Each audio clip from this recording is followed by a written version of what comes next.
ఖాళీగా ఉన్నప్పుడు బైబిల్తో కుస్తీ పడాలి. కండల బంచేవాడు అద్దం ముందు నిలబడి ఎలా కొడతాడో, కండ్లు కనబడేలాగా అద్దం ముందు నిలబడి ఎలా డిప్స్ కొడతాడో వాడు ఆకారం వచ్చేంత వరకు, అలానే బైబిల్ ముందు కుస్తీ పడాలి.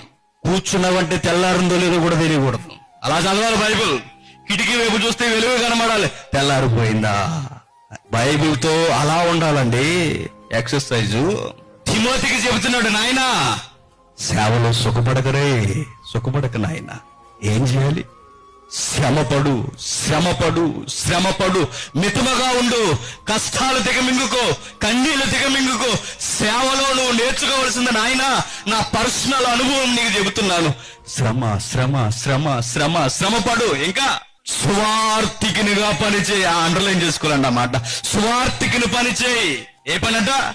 స్వార్థికిని పని. భూమి మీద బెస్ట్ జాబ్ ఏదన్నా ఉందంటే నన్ను అడిగితే సేవకుని పని.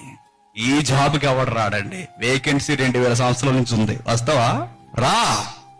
చేయగలవా? ప్రమోషన్ ఏంటో తెలుసా? జీవ కిరీటం. ఓటీ చేస్తే వచ్చేది ఏంటో తెలుసా? బీపీ. చేస్తావా? రా. శ్రమ పడాలి, కష్టపడాలి, కన్నీళ్ళు మింగుకోవాలి, దిగమింగుకోవాలి.